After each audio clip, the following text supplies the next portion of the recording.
مصلی ہے جس پہ میں سنتیں پڑھتا ہوں. سنتیں گھر میں پڑھتے تھے, تہجد پڑھتے تھے. فرمایا یہ جو مصلی ہے نا, یہ ہفتے میں ایک دن دھلتا ہے. تو ہم نے کہا حضرت چونکہ ہفتے میں گندا ہو جاتا ہوگا اس لیے دھلتا ہوگا. حضرت نے فرمایا نہیں, آپ اگر اس کو ایک ہفتے کے بعد آ کے دیکھیں گے تو یہ ذرا بھی میلا بولو نہیں ہوتا. تو پھر دھلتا کیوں ہے؟ فرمایا اس لیے دھلتا ہے کہ میلا نہ ہو. نہیں آئی بات سمجھ میں؟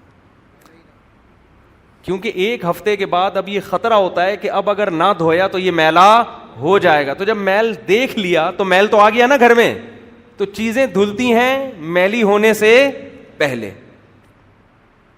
کھوپڑی میں آ رہی ہے بات؟ حضرت فرماتے تھے ہمارے جو بستروں کی چادر ہے یہ اتنے دن میں دھلتی ہے.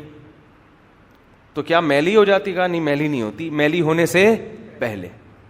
فرمایا میرے کپڑے اتنی دن میں دھلتے ہیں, میلے ہو جاتے ہیں کیونکہ ہم نے 8 سال میں اپنے شیخ کے کپڑوں پہ کبھی ایک مکھی کے بیٹ کا نشان نہیں دیکھا میں نے.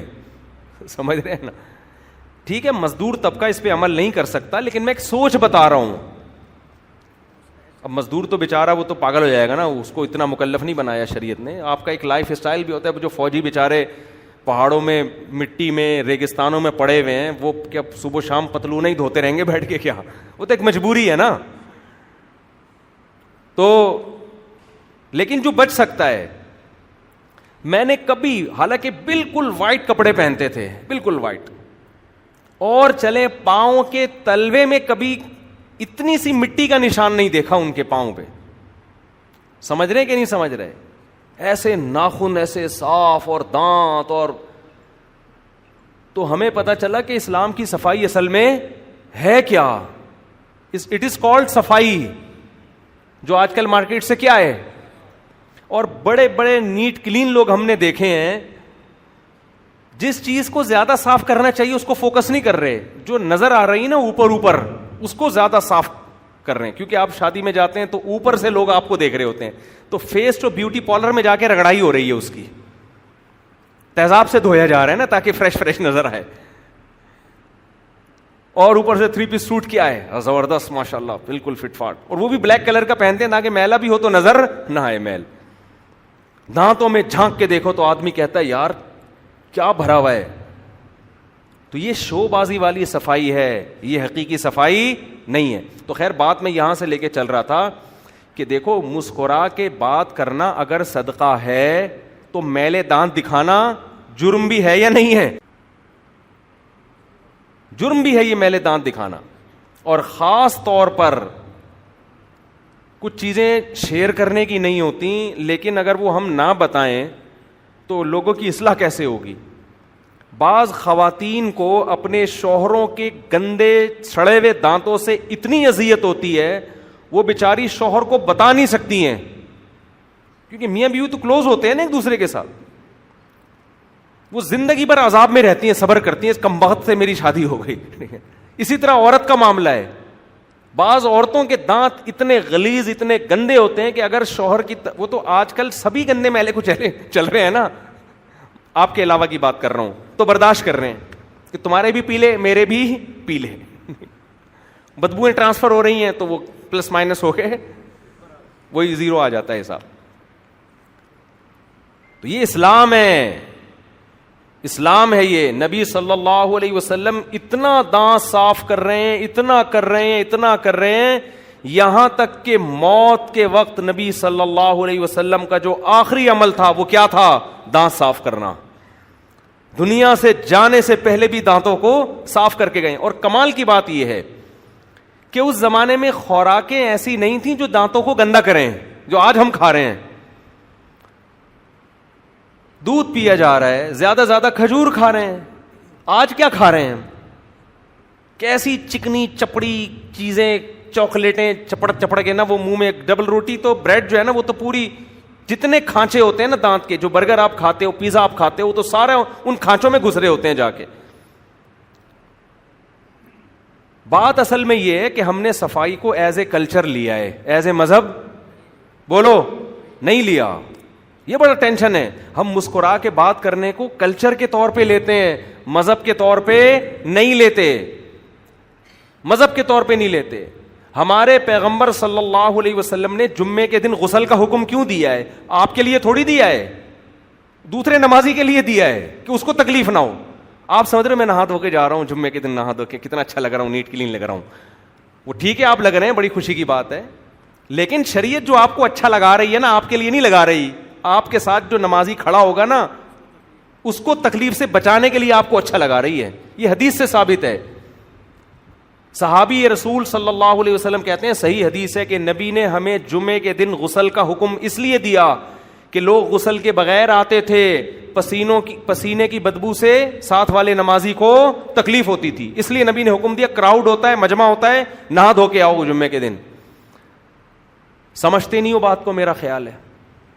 آج کراؤڈ میں اگر نہا کے جا رہے ہیں تو اس لیے تاکہ میں دیکھنے میں کیا لگوں اچھا. وہ ٹھیک ہے، وہ بھی غلط سوچ نہیں ہے، آپ کیوں برے لگوا رہے ہیں اپنے آپ کو دیکھنے میں، اچھے لگیں تو اچھی بات ہے، لیکن آپ کی نیت یہ ہونی چاہیے کہ میں کراؤڈ میں نہا دھو کے اس لیے جا رہا ہوں کہ میری بدبو سے 5-6 آدمی بے ہوش بولو نہ ہو.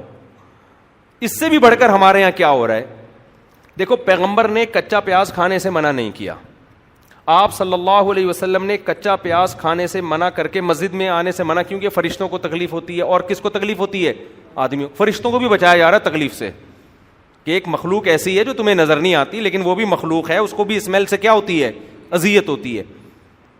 پیاز کھانے سے منع نہیں کیا، جتنا مرضی کھاؤ، ایک اللہ کا حلال رزق ہے، بڑی طاقتور چیز ہے، بہت فائدے ہیں. دوپہر کو اگر پیاز کھایا جائے، کچا پیاز، تو بہت فائدے کی چیز ہے. لیکن کراؤڈ میں جانے سے پہلے ڈکاریں مت. وہاں جا کے ڈکاریں، مولی کے پراٹھے کھا کے مجمع میں بیٹھا ہوا ہے، ڈکاریں لے رہے ہیں وہاں بیٹھ کے.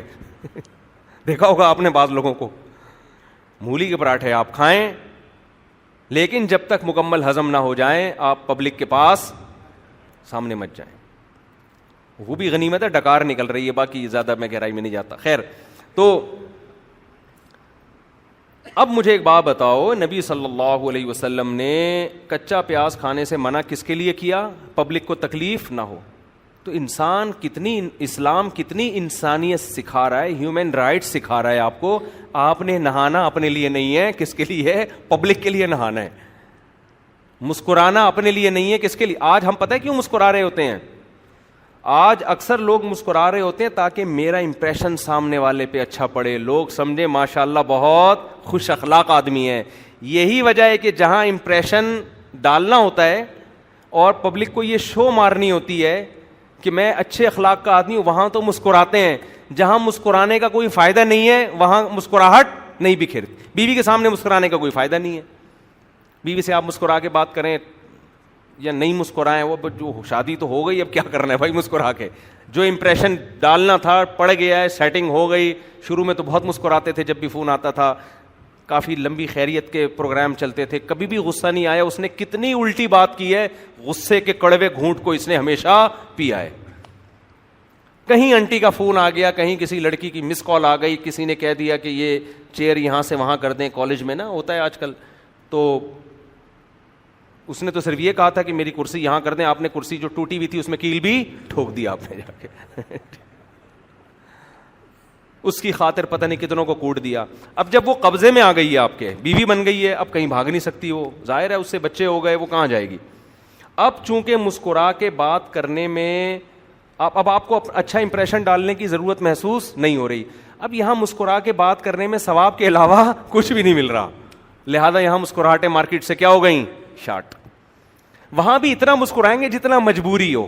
بعض دفعہ بیوی کا میٹر اتنا گھوما ہوا ہوتا ہے، اگر آپ نے 2-4 اور الٹی باتیں کی تو وہ پھر ایسی الٹی باتیں کرتی ہے آپ افورڈ نہیں کر. وہاں مجبوری میں مسکرا رہا ہوتا ہے، گھر بسانے کے لیے کہ یار برداشت نہیں کر پاؤں گا میں.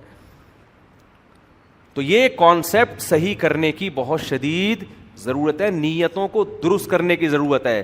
آپ نے اپنے لیے نہیں مسکرانا، آپ نے کس کے لیے مسکرانا ہے؟ سامنے والے کے لیے. یار مسکرانے پہ ثواب ملتا ہے، اللہ خوش ہوتا ہے، کیونکہ کسی کو راحت دینے سے اللہ کیا ہوتا ہے؟ خوش. تو میں یہ کر رہا تھا کہ آپ یہ کہیں گے کہ یار ہاں، تو اس میں یہ بھی ہے کہ مسکرائیں بشرطے کے دانت صاف ستھرے ہوں. اگر نہیں ہے تو پھر میرے سامنے کوشش بہرحال کیا کریں کہ نہ مسکرائیں. اچھا ایک مسکرا لیں، کوئی اب ایسا نہ ہو بیچاروں کے دانت گندے تو وہ آ کے کوئی مسکرائے نہ، لوگ ڈر بھی جاتے ہیں. ایک چیز کا دیکھو بہت خیال کیا کرو, یہ مجلس کے آداب ہوتے ہیں, کیونکہ ہم بھگت رہے ہوتے ہیں تو صرف میں نہیں بھگت رہا ہوتا, بہت سے لوگ بھگت رہے ہوتے ہیں, تو وہ میرے کہنے سے سب کو فائدہ ہو جاتا ہے. اسلام بار بار خیال کر رہا ہے کہ دوسرے کو تکلیف نہ ہو, مسکرا کے بات کرو, پیاز کھا کے نہ ہو, نہا دھو کے آیا کرو, مجمع میں پسینوں کی بدبو ہے نا پھینکا کرو دوسرے کے اوپر. اس سے صاف پتہ چل رہا ہے کہ اسلام اس بات کا خیال کر رہا ہے کہ آپ کے کسی بھی عمل سے دوسرے کو ذرا سی بھی تکلیف نہ ہو. اس میں اس کا بھی خیال ہے کہ جب کسی سے بات کریں نا تو منہ پیچھے رکھ کے بات کیا کریں, کائنڈلی منہ کیا رکھا کریں تھوڑا سا.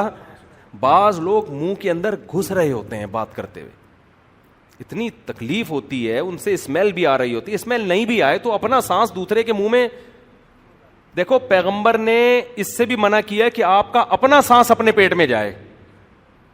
پینے کی چیز, کھانے کی چیز میں پھونک مارنے سے منع کیا نا, صحیح حدیث ہے, صحیح حدیث ہے. آپ صلی اللہ علیہ وسلم نے کھانے پینے کی چیزوں میں پھونکنے سے منع کیا ہے.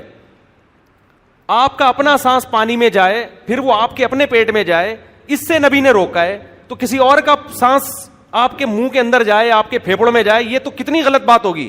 دیکھو اپنی گندگی انسان سے برداشت ہو جاتی ہے, اس سے بھی منع کیا جا رہا ہے.